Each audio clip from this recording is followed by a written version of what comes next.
So the crew did a beautiful job by taking this downspout that's for that massive gutter run and starting out as shallow as they could. And you can see as they come through here, it will start to slope. Another beautiful job by a group of professionals. They've been working together for a lot of years. They take a lot of pride in their work, and they address all the details. All right, the guys are putting in a whole roof runoff system. The men go to great lengths to get as much slope on the system as possible. Take the slope wherever you can find it.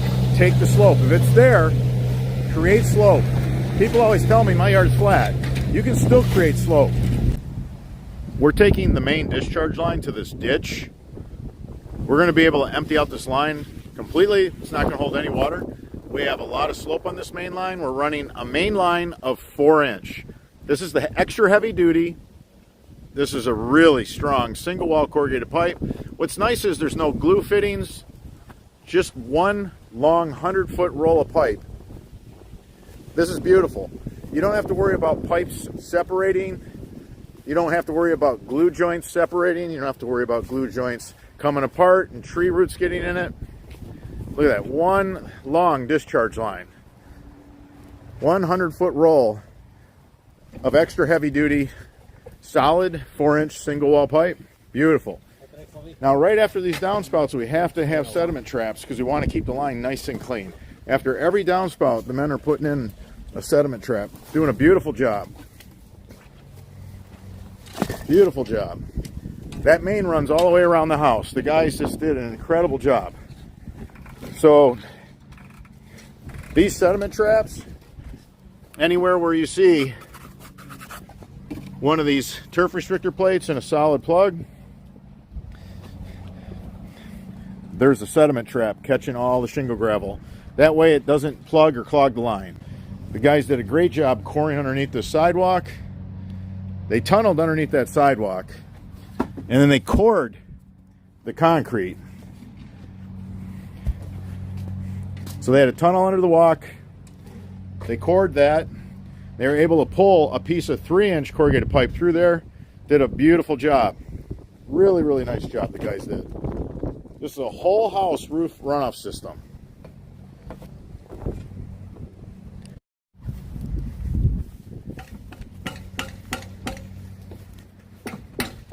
So the guys are doing a really amazing job tying in all these downspouts using a Y fitting. We want the velocity of the water. We want to continue to keep up our flow rate. We don't want our velocity to drop. So never use a T, always use a Y. Beautiful job. Beautiful job.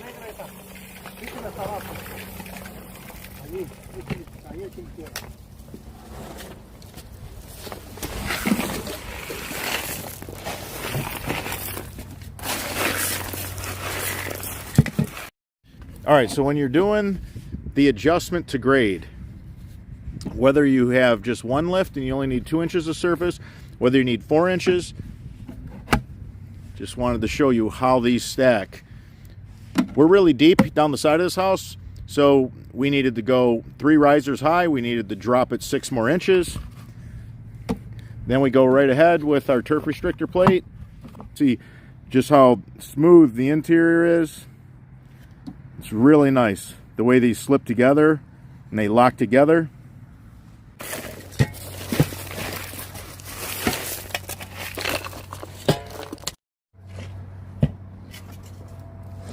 To continue on a slope and keep the water moving, we got pretty deep down the side of the house, and that's pretty normal. Usually there's a crown on the grade on the side of the house, so when you come from the backyard to the front yard, you're gonna be deep. The guys went ahead and they ran 100 foot of our extra heavy duty solid armor pipe. They're just doing a beautiful job tying in all these downspouts. They're using Y fittings and not T fittings. We don't want to lose our velocity. We want to keep up the flow. Always make sure you put your Ys on so that you're with the direction of flow. We have the water flowing through this main line. We want it to come into the Y and continue to flow in the same direction. This pipe is really hard to cut. A lot of times homeowners are shocked when they get this pipe and they have to work with it. You need a really sharp razor blade, or you need a hacksaw. Super thick, heavy duty.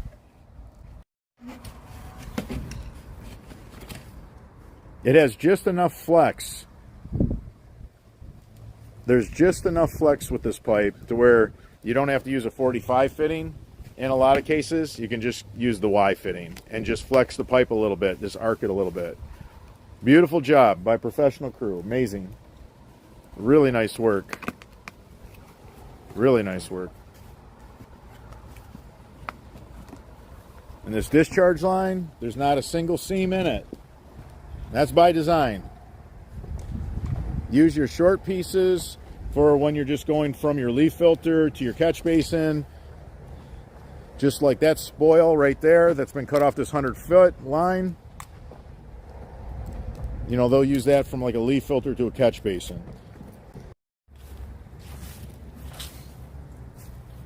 When you have no seams, there's no liability. Nothing can come apart.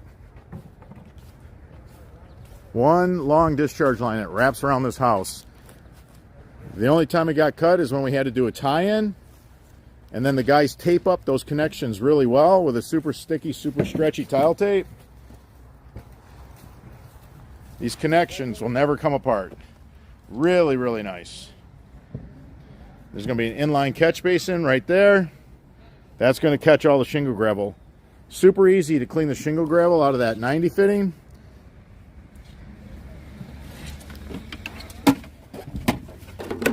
We literally just take the center out, we push a garden hose through that 90 fitting.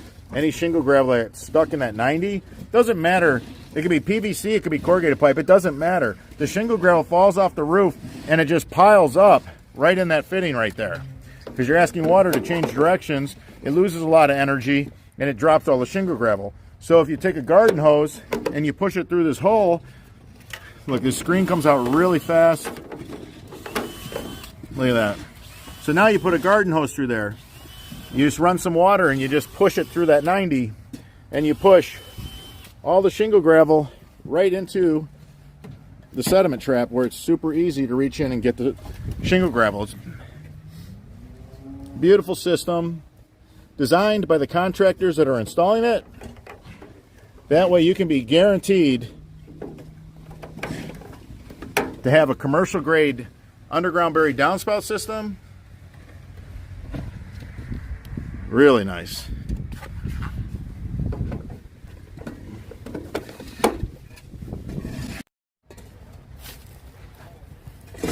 Right there's an inline sediment trap. We have risers to get it up to the surface. The guys did a beautiful job. Almost all this dirt will go right back in. This is a roof runoff system. This is not a French drain system.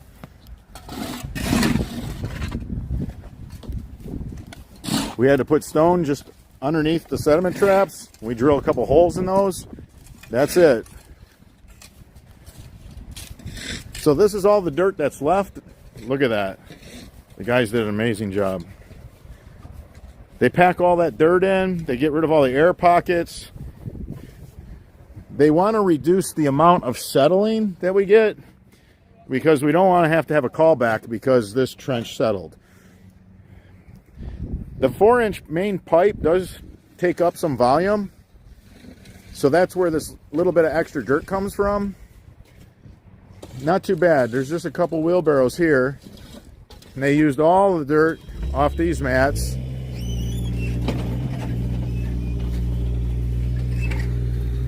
And they're still filling this in, so they'll continue to use this dirt. We still have to backfill the entire main line, so you can see all the dirt that's on these mats. The majority of this dirt will go right back in. There's an inline sediment trap. The guys ran this one real shallow. Notice how this line's shallow. I want to point that out. That line's shallow because you always want to start out as shallow as you can up by the house. So the crew did a beautiful job by taking this downspout that's for that massive gutter run and starting out as shallow as they could. The pipe is barely underneath that landscape mulch. And you can see as they come through here, it will start to slope. You can see how it gets deeper and deeper. This is going to drain great. So that's a tip that we don't emphasize enough in all of our videos, and we need to start emphasizing it more. But you always want to start your downspout as high as you can. Put it on as much of an angle as you can. Take everything you got, whatever you can, you know, create.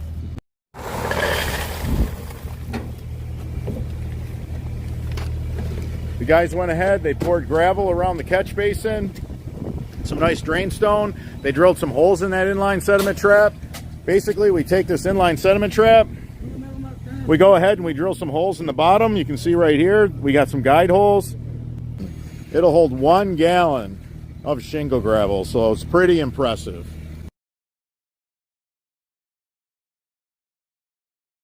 Beautiful job.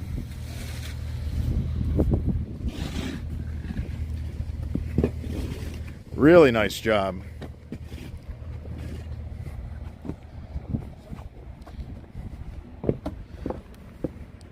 So you can tell that we go to great lengths when it comes to putting in a system. To core concrete, tunnel underneath cement, having foundation issues, cracking the concrete, you're going to end up with the concrete settling. It's going to cause you problems. It's going to cost you a lot of money down the road. So it's extremely important to grab up all this water right at the source. And you don't want to let it go. You grab it right at the downspout. You take it around the house, you drop with the grade. So when you lay out your system, this is what you do. You follow the grade. It'll tell you if you need to run your water to the front yard or the backyard. All these developments are different. Every terrain is a little bit different. The guys did a beautiful job grabbing up all this roof runoff water and evacuating it quickly, swiftly, not letting it go. I see a lot of different systems where you let the water go. They'll have like a catch basin under here, and they'll let the water fall in the catch basin. But then the water's splashing all over the house. It's splashing all over the brick veneer or the siding, discoloring it, mold, mildew, algae. We grab up the water and we don't let it go. Look at all that dirt. The dirt's all gone. They're using all the dirt. The dirt's all packing back in. Really shocked that there's not more dirt left over. Check this out. There's a little bit here.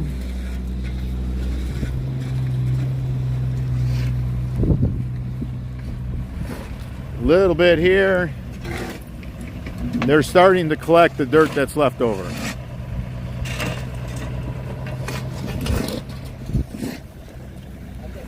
So far there maybe is 3 wheelbarrows of dirt. That's about it. This is not like a French drain, so you don't have nearly as much haul away. Now Francisco's pushing all the dirt on the trench, then he's driving over it with the machine. So we're able to pack it in. We do this when we're using our extra heavy duty corrugated pipe. This is heavier and thicker than any other single wall corrugated pipe on the market. It's insane. You have to have a really sharp razor blade knife or a hacksaw to cut this pipe. Crazy strong, but that's why Francisco can drive over it and pack it in. We're using our high octane, extra heavy duty armor pipe. So once Francisco drives the excavator over top of the trench, the guys go ahead and they push the rest of the dirt in. They'll then take shovels and they'll work this trench and they'll get it nice and level before they put the sod back on. Beautiful job. Systematically done.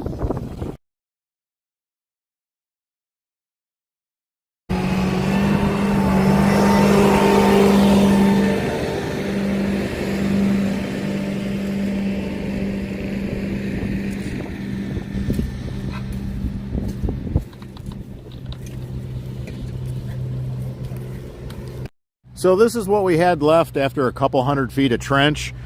That way a homeowner can be prepared for this. If you do a whole roof runoff system and you're going to run a main line all the way to the ditch, I didn't think we had a lot of haul out for this.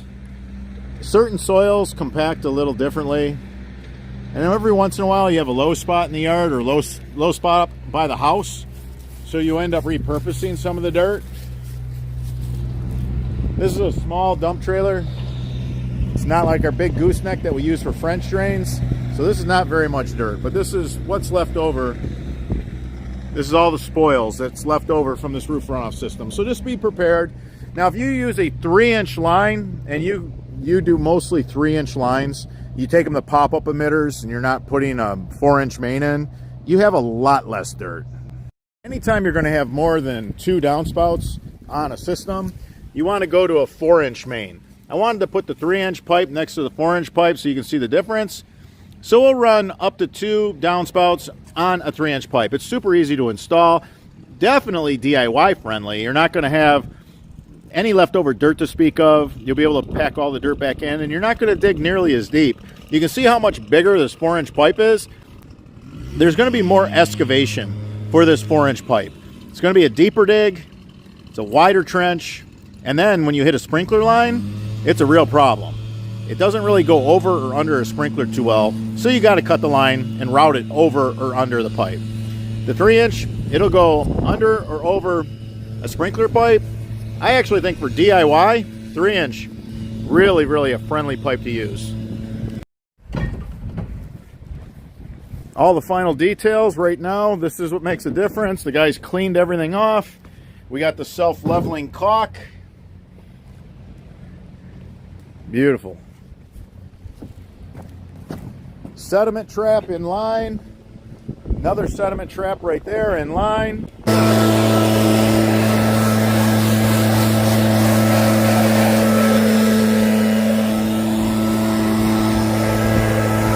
DIYers, contractors, this is going to save you a lot of time when it comes to cleaning up. Run your blower and get all those dirt clods on top of the system before you put the sod back. That should be the last thing you do before placing the sod. The guys went ahead and they put in a critter guard.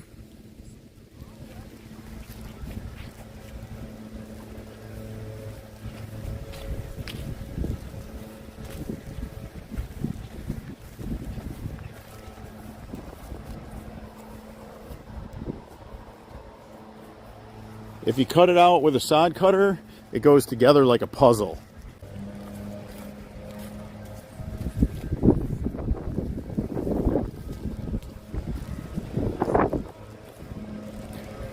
Beautiful job by a professional crew.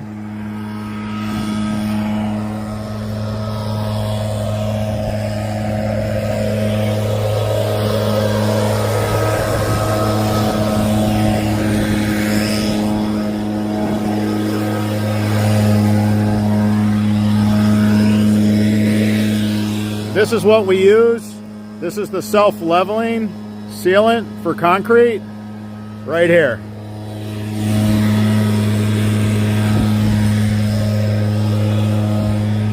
Beautiful work, guys. Beautiful. Looks great. All right, this is beautiful. It's all put back together. It was a little muddy. Things were wet over here, but it came together really nice. Got the self-leveling caulk around the leaf filters where we had to core the cement. The guys did a beautiful job putting this back together again. They cut the sod out, and then they take a shovel and they cut the sod in pieces. So they remove it in pieces and then they put it back in pieces.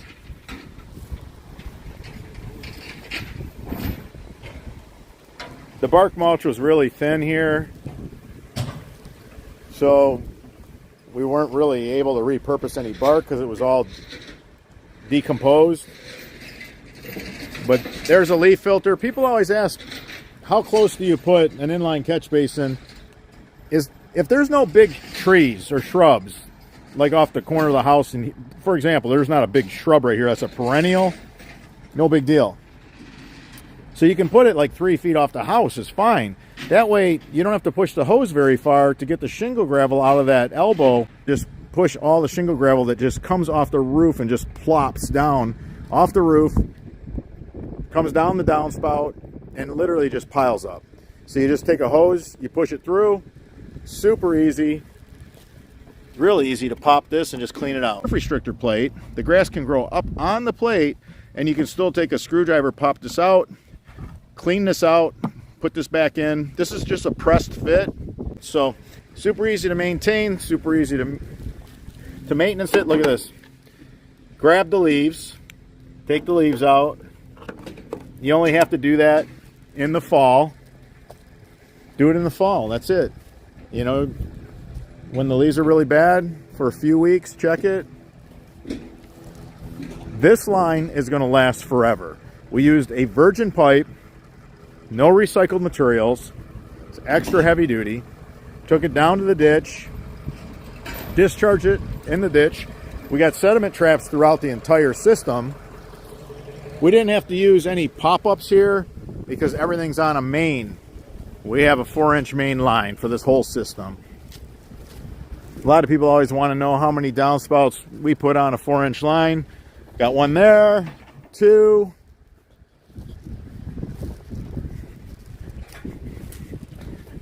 3, 4, 5. I am really comfortable with 5 downspouts on one 4-inch line. I have no problem with that. You can move a ridiculous amount of water with a 4-inch pipe that has some slope. We were able to get the slope here. It was there. We always take the slope. If there's slope, we're going to take it. Any questions that you have, leave them in the comments section. If you found any of this information helpful, give us a thumbs up. It supports the channel. I'm your host, Robert Sherwood, and until the next video.